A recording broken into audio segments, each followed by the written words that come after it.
ថ្ងៃនេះគឺយើងសិក្សាអំពី Heart Anatomy and Physiology ដែលខ្ញុំយក reference ពី Hospital Charny Gold ពីប្រទេសបារាំងនិងសៀវភៅ Human Anatomy and Physiology and Atlas Physiology ដែល present by ខ្ញុំបាទឈ្មោះមុខវិធានៅឆ្នាំ2015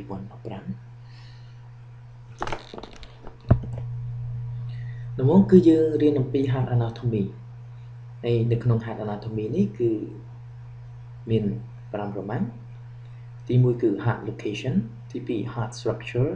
ទី3 Heart Cavity and Heart Cell ទី4 Heart Vessel ទី5 Heart Circulation ចំពោះ Heart Location គឺជាorgan មួយដែលនៅក្នុង intrathoracic នៅក្នុងសន្ទះទ្រូងរបស់យើងហើយដែលនៅពីមុខវាគឺមាន sternum នៅខាងក្រោមគឺ limited ដោយ diaphragm នៅខាងលើគឺមាន esophagus និង trachea ហើយដែលរុំព័ទ្ធជុំវិញដោយ pericardium ហើយបើយើងមើលពីខាងលើវិញយើងចិត្តជាលក្ខណៈ horizontal វិញគឺយើងឃើញថាបេះដូងនៅទីនេះហើយដែលមានអាក់របស់វាជា axis របស់បេះដូងគឺឆ្ពោះទៅខាងឆ្វេងនៅដៃខាងឆ្វេងរបស់យើងហើយនេះគឺជា pericardium គឺជាស្រោមរបស់បេះដូងហើយនេះគឺជា aorta គឺជា aorta នេះគឺជាឆ្អឹងកោងខ្នងរបស់យើង vertebral column ហើយនឹងនេះជា esophagus ដែលជាផ្លូវចំណីអាហាររបស់យើងនេះគឺជាសួតខាងស្ដាំនេះគឺជាសួតខាងឆ្វេងរបស់យើងហើយជា structure គឺជាបេះដូងគឺជាសរីរាង្គមួយដែលមានទម្ងន់300ក្រាមហើយវា connect នៅក្នុងសន្ទះទ្រូងរបស់យើង intrathoracic ហើយមានសរសៃឈាមធំដែលជា arteria និង vein ហើយនៅខាងក្រៅជា surface របស់វាគឺ arteria និង vein coronary ដែលទៅចិញ្ចឹមសាច់បេះដូងហើយបើយើងជ្រៀកបេះដូងពុះបេះដូងជា2គឺឃើញថាវាជា hollow organ មួយដែលជា cavity នៅខាងក្នុងគឺជាប្រហោងនៅខាងក្នុងដែលមាន valve ជាសន្ទះជាប្រឹសជាសន្ទះនៅចំនៅខាងប្រហោងនោះជា structure គឺជា structure របស់បេះដូងគឺបេះដូងគឺមាន3 layer គឺមាន3ស្រទាប់ជា epicardium myocardium និង endocardium បន្ទាប់ពី pericardium មកបន្ទាប់ពីស្រោមមកគឺយើងមាន epicardium ជាស្រទាប់ epicard ហើយ myocardium នេះគឺជាស្រទាប់នៃសាច់ដុំជាសាច់ដុំបេះដូងដែលមានសមត្ថភាពក្នុងការ contract ក្នុងការច្របាច់ឈាមហើយ endocardium នេះគឺជាស្រទាប់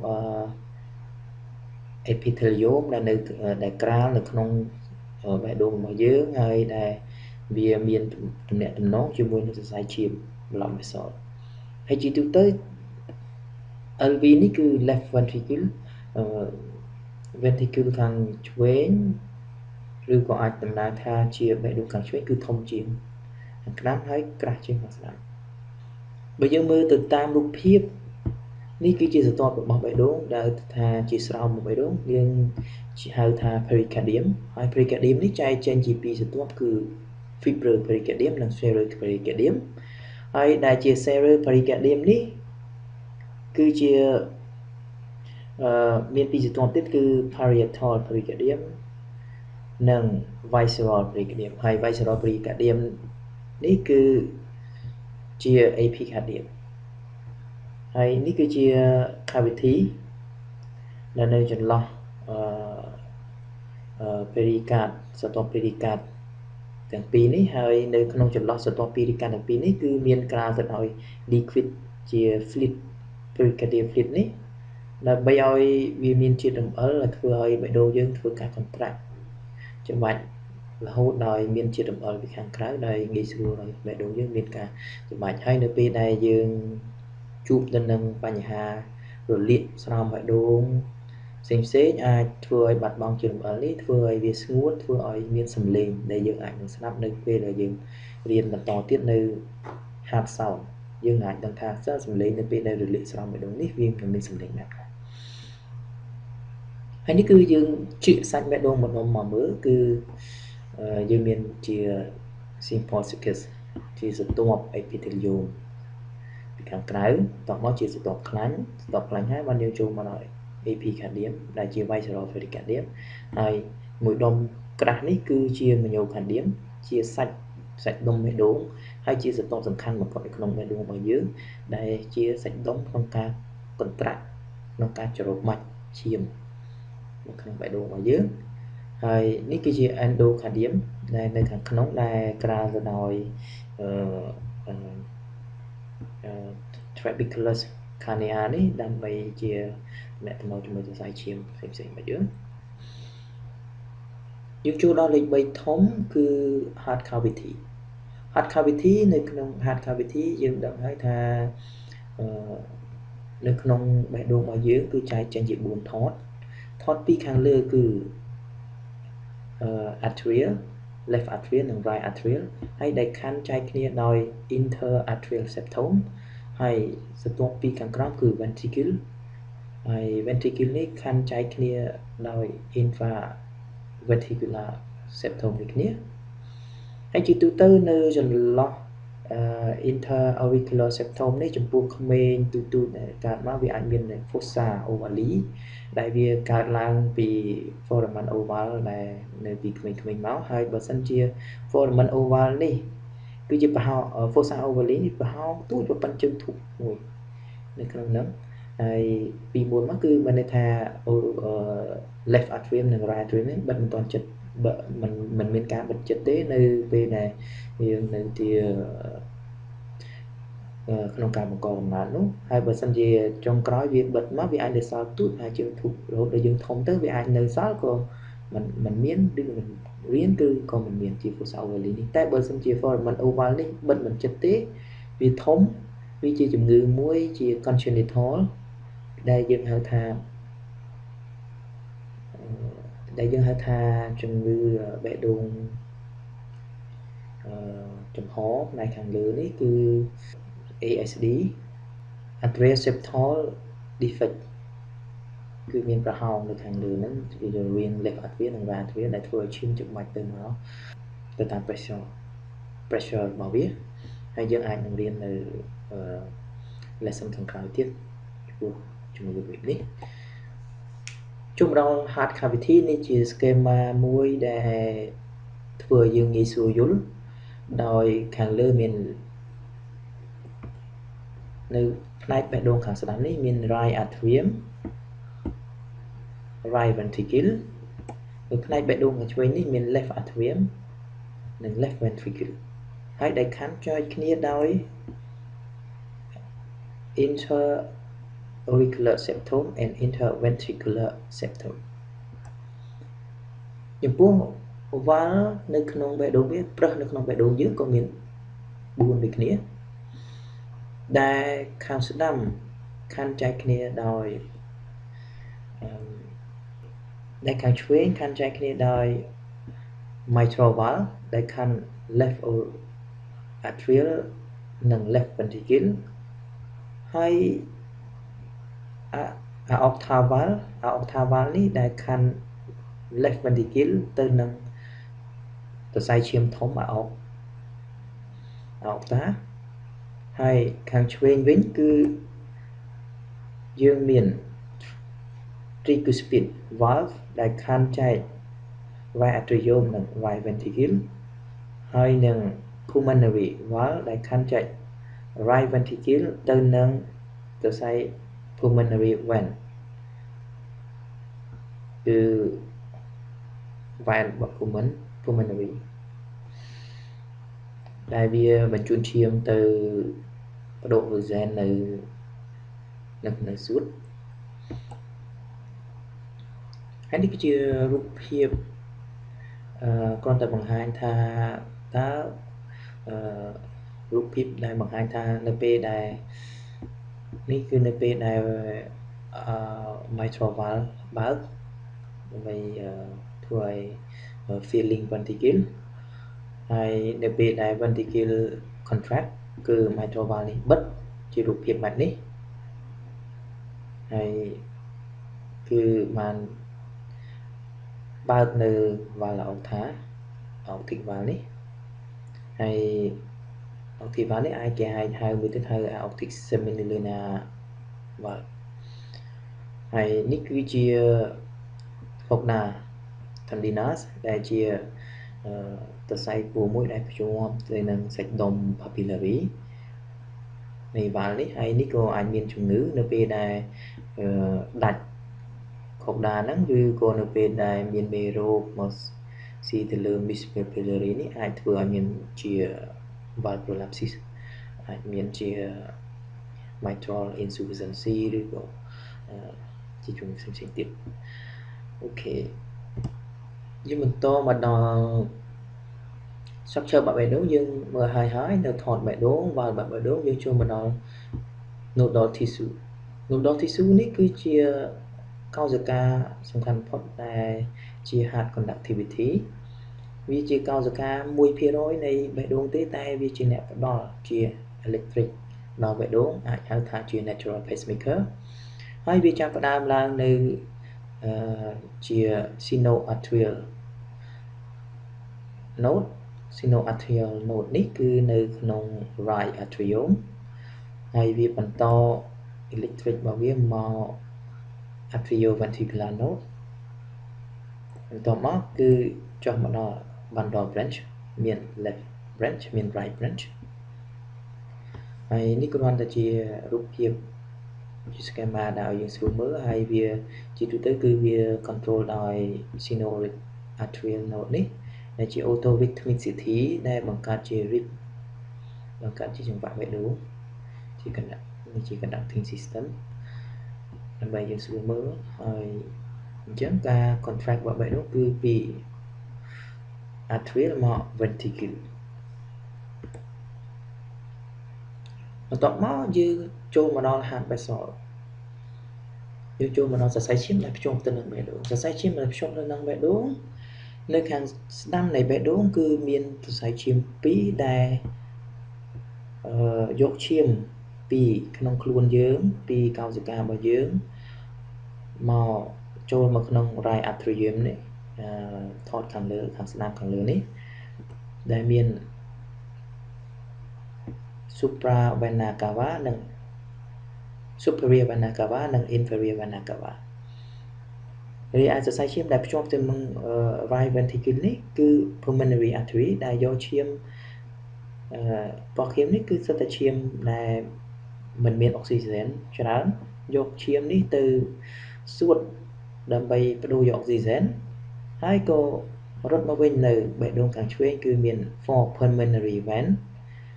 ចូលមកក្នុងright left atrial បន្ទាប់មកគឺសរសៃឈាមដែលភ្ជាប់ជាមួយនឹង left ventricle គឺ aorta ដែលសរសៃឈាម aorta ដែលធំនេះគឺនឹងយកឈាមដែលមានទៅដោយអុកស៊ីហ្សែនទៅចិញ្ចឹម tissue នៅក្នុងខ្លួនយើងទៅចិញ្ចឹមកោសិកានៅក្នុងខ្លួនយើងទាំងអស់វិញហើយជាទូទៅយើងវាខុសប្លែកអំពីសរសៃឈាមក្នុងខ្លួនយើងទាំងអស់ដែលយើងតែងតែឮថាសរសៃឈាម vein គឺសរសៃឈាមដែលនាំឈាមមិនមានអុកស៊ីហ្សែន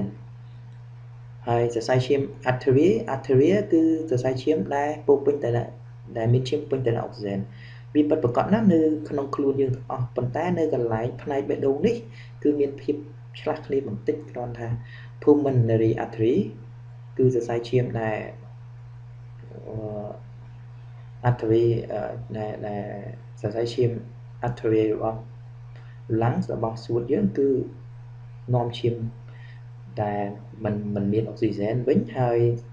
pulmonary vein នេះគឺនាំឈាមដែលមានអុកស៊ីហ្សែនវិញវាឆ្លាស់ពីក្នុងខ្លួនប្រព័ន្ធឈាមនៅក្នុងខ្លួនយើងបន្តិច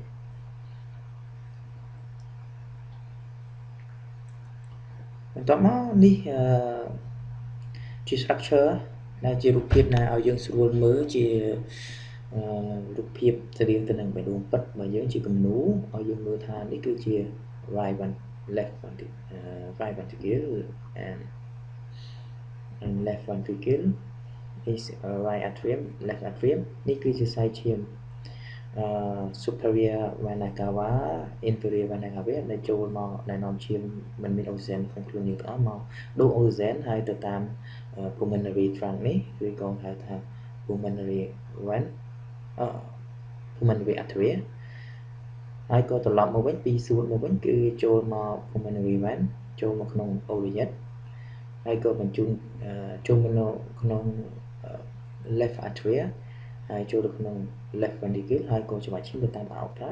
ទៅចិញ្ចឹមកោសិកាក្នុងខ្លួនរបស់យើងហើយ ductus anteriosus នេះគឺតបជាប់រវាងaortic ហើយនិង pulmonary artery នេះដែលវាជាប្រព័ន្ធឈាមដែលចិញ្ចឹមខ្លួនយើងពីកំណើតនៅពេលដែលយើងនៅជា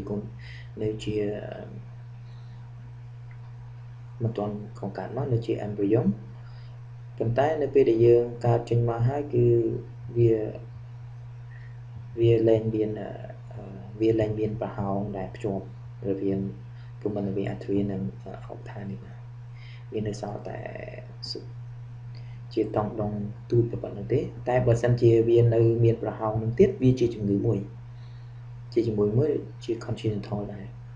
ដែលថា patent ductus anteriosus ដែលវាមានឈាមឆ្លងកាត់ទៅវិញទៅមកឈាមក្រហមនិងឈាមខ្មៅនេះគឺឆ្លងកាត់ទៅវិញទៅមកធ្វើឲ្យមានឈាមអុកស៊ីហ្សែនទៅចិញ្ចឹមខ្លួនរបស់ក្មេងគេអាចនឹងធ្វើការវះកាត់បន្តមកយើងចូល coronary circulation គឺជាធម្មតាបេះដូងយកឈាមខំប្រឹងជាប៉ុមមួយជាម៉ាស៊ីនមួយដែលច្បាច់ឈាមទៅចិញ្ចឹមកោសិកាតែវាក៏ត្រូវការឈាមមកចិញ្ចឹមខ្លួនវាដែរអញ្ចឹងគឺវាមានសរសៃឈាមទូចៗដែលក្រាលនៅជុំវិញវានេះដែលជាសរសៃឈាមគេហៅថា coronary artery និង sinus coronary នេះដែលជា vein នេះដែលប្រភេទនេះយកឈាមដែលគ្មានអុកស៊ីហ្សែនពីកោសិកាបេះដូងទៅចូលក្នុងបេះដូងវិញហើយសរសៃឈាម coronary artery នេះគឺវាចេញពី aorta នេះមកគឺវាមាន left និង right នេះគឺ right coronary artery នេះគឺ left coronary artery ហើយ structure របស់វាគឺបែបនេះចំពោះ right coronary artery គឺចេញមកវាមានជាផ្លូវធំមួយជាសរសៃឈាមធំមួយជា right coronary artery បន្ទាប់មកវាក៏បែកជា right marginal ហើយវាបែកមួយចំហៀងទៀតគឺ posterior interventricular ដែលទៅចិញ្ចឹមផ្នែកខាងក្រោយនៃបេះដូងរបស់យើងហើយវាតបជាប់គ្នាជាមួយនឹងសរសៃឈាមខាងឆ្វេងដោយសរសៃឈាមខាងឆ្វេងគឺចេញពីសរសៃឈាមធំមកវាមានសរសៃឈាមមួយចិញ្ចឹមផ្នែកខាងមុខនៃបេះដូងរបស់យើងគឺ anterior interventricular ដែល posterior និង anterior នេះគឺតបជាប់គ្នាអញ្ចឹងសរសៃឈាមឆ្វេងសរសៃឈាមស្ដាំគឺតបជាប់គ្នាដោយសរសៃឈាមទាំងពីរនេះដែលអាចនៅពេលដែលមានបញ្ហាស្ទះសរសៃឈាមខាងឆ្វេងខាងស្ដាំគឺអាចសរសៃឈាមទាំងពីរនេះអាចជួយគ្នាបានសរសៃឈាមបេះដូងខាងឆ្វេងខាងស្ដាំនឹងអាចជួយគ្នាបាននៅពេលដែលមានកន្លែងដែលមិនមានអុកស៊ីហ្សែននៅពេលដែលមានសាច់បេះដូងដែលមិនមានអុកស៊ីហ្សែនទៅចិញ្ចឹមគឺវាអាចដុសទៅជួយគ្នាបានដែលយើងអាចមានហៅថា dominant left dominant right dominant ហើយសរសៃឈាមខាងឆ្វេងនេះគឺចែកជាពីរមកនេះគឺចំនៅផ្នែកខាងចំហៀងនៃបេះដូងគឺហៅ C complex ហើយនិង left marginal ហើយសរសៃទូចៗនេះគឺហៅ diagonal ហើយរូបភាពផ្នែកនេះគឺគ្រាន់តែចង់បង្ហាញថាសរសៃឈាមបេះដូងតើនៅមាន artery គឺត្រូវមាន vein គឺគេហៅថា coronary sinus នេះគឺពណ៌ខៀវនេះដែលបង្ហាញថានាំឈាមដែលមិនមានអុកស៊ីហ្សែនពីសរសៃឈាមបេះដូងពីសាច់បេះដូងហើយត្រឡប់ចូលមកក្នុង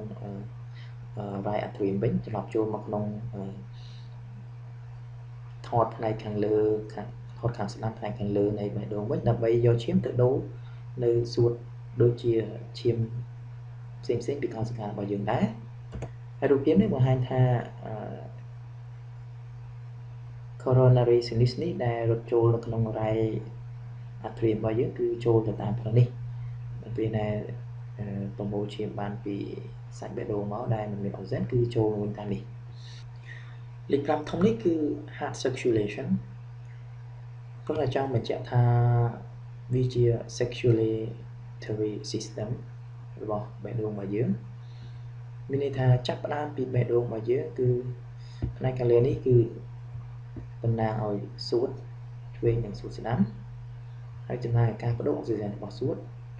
ដូច្នេះផ្នែកខាងក្រោមនេះគឺតំណាងឲ្យការបដូរអុកស៊ីហ្សែននៅកោសិការបស់យើងទាំងអស់នៅក្នុងខ្លួនរបស់យើងអញ្ចឹងឈាមគឺចាប់ផ្ដើមរត់ចេញពីកោសិកានាំឈាមដែលមិនមានអុកស៊ីហ្សែនប្រភេទតំណាងឲ្យមិនមានអុកស៊ីហ្សែនបបហមតំណាងមានអុកស៊ីហ្សែនអញ្ចឹង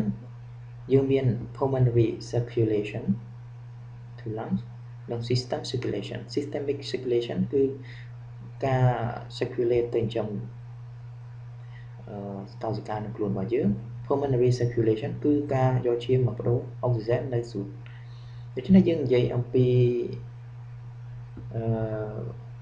ចាប់ផ្ដើមពី pulmonary circulation មុនគឺឈាមរត់ពីដែលយើងបានរៀនហើយសរសៃឈាម inferior vena cava និង superior vena cava នេះនាំឈាមពីកោសិកាទាំងអស់នៅក្នុងខ្លួនយើងពីខាងផ្នែកខាងលើក្នុងខ្លួនយើងនិងផ្នែកខាងក្រោមខ្លួនយើងដែលមិនមានអុកស៊ីហ្សែនបញ្ជូនមកតាម pulmonary artery នេះដើម្បីមកសួតដល់សួតគឺមានការបដូរអុកស៊ីហ្សែននិង CO2 និងស្មានខាងលើក្នុងខ្លួនយើងចេញជាសរសៃឈាមហមនេះនិងក្រហមនេះអូខេអញ្ចឹងវាចូលមកក្នុងបេះដូងខាងឆ្វេងរបស់យើងវិញជា left atrial ហើយនឹងចូលទៅតាម left ventricle គឺបញ្ជូនឈាមទៅតាមអុកថាទៅតាមសរសៃឈាមធម្មអុករបស់យើងនេះគឺចិញ្ចឹមនៅផ្នែកខាងលើពីក្បាលពីកយើងឡើងទៅបាទហើយបន្ទាប់មកគឺបដូរយក CO2 ចុះមកវិញទៅតាម superior vena cava នេះគឺការចិញ្ចឹមពីផ្នែកខាងក្រោមពីផ្នែកកយើងចុះមកខាងក្រោមនេះដៃជើងរបស់យើងនឹងអបបានផ្សេងៗហើយបដូរយក CO2 ចូលមកក្នុងតាម inferior vena cava របស់យើងវិញទៅក្នុងright atrium ហើយ cycle នេះគឺវាវិលរហូតជា systemic circulation និង pulmonary circulation នៅក្នុងខ្លួនយើងបន្ទាប់ពីយើងបានរៀននៅមេរៀននេះចប់ហើយខ្ញុំក៏សូមអរគុណអ្នកទាំងអស់គ្នាដែលបានចូលរួមជាមួយនឹងការបែងចែកបទពិសោធន៍និងការ presentation របស់ខ្ញុំហើយបើសិនជាអ្នកទាំងអស់គ្នាចង់តាមដាននៅคลิปបន្តទៀតតាក់ទងជាមួយនឹងការសិក្សារបស់យើងថ្មីតាក់ទងជាមួយ basic medical របស់យើងសូម join នៅ Facebook page របស់ខ្ញុំឬក៏ subscribe YouTube របស់ខ្ញុំនៅ channel វិទ្យាដើម្បីពួកយើងបញ្ចេញយោបល់ពីគុណស្ថាបនាឬក៏មានការស្នើនៅចោលខ្ញុំទូវីដេអូអំពីមេរៀនអ្វីមួយដែលអ្នកវាចាប់អារម្មណ៍ហើយក៏សូមទោសនៅរកកំហុសទាំងអស់ដែលខ្ញុំបានធ្វើឬខ្ញុំខំមកអស់ពីសមត្ថភាពរបស់ខ្ញុំទេហើយខ្ញុំរៀនពេទ្យជាភាសាបារាំងដូច្នេះការប្រើប្រាស់ភាសាអង់គ្លេសនៅក្នុងវិស័យពេទ្យនេះគឺខ្ញុំខំប្រឹងឆែកមើលសភៅខ្លួនឯងនិងការចេញមករៀននៅស្រុកក្រៅជាបទពិសោធន៍របស់ខ្ញុំអញ្ចឹងសូមអ្នកទាំងអស់គ្នាកុំប្រកាសនេះហើយសូមអរគុណហើយយើងជួយកូនខ្មែររបស់យើងទាំងអស់គ្នាផ្នែកវិទ្យាសាស្ត្រយើងឲ្យបានជឿនលឿនដូច្នេះអនាគតប្រជាជនរបស់យើងក៏ទទួលបាននៅការថែទាំវិទ្យាសាស្ត្រដ៏មានគុណភាពមិនចាញ់ប្រទេសដែលជឿនលឿនទេសូមអរគុណសូមជម្រាបលា